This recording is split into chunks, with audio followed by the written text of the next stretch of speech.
Hello, I'm Brenda and this is Write Your Story. Today's topic is how true do memories have to be in memoir? Does everything have to be 100% true and accurate?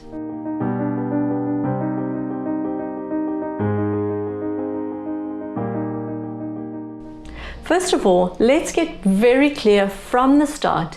People read memoir because they're true stories. If they aren't trusted to be true stories, they wouldn't be read as memoir. They'd be read as fiction. You have to, whenever you write your memories and your memoir, validate that they are true and accurate. That's what you're offering the reader. That's what the reader's expecting. And that's what you're working out for yourself. Now we go into a little bit of the murky ground. It's true, but there is some latitude. Let's look at memories. Your memories are your memories of a particular incident or event of how things happened.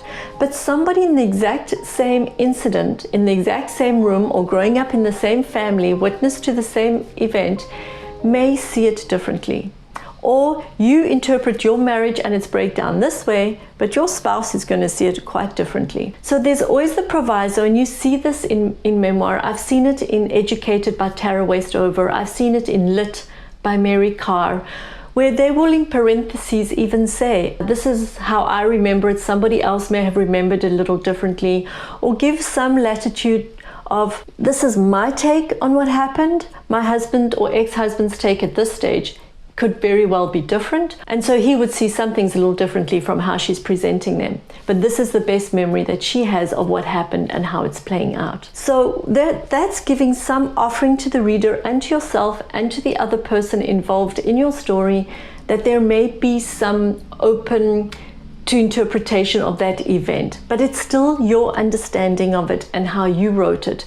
So that's a disclaimer you could make in your writing, where you're offering that perhaps it's a little fuzzy around the edges, but this is what you know to be true. And so in that regard, the reader understands that memories can be a little fuzzy, but the truth, the element of what you're conveying is still accurate. And this is your story and this is how you've seen it. So in that regard, there is some latitude if you can't quite exactly 100% remember everything, but you know this happened and this is your best recollection of it and it feeds into your story. That is acceptable. But what about that disclaimer we've all seen that says names and places have been changed to protect identities? Does that give us latitude to change all names, all places, and even more in our memoir?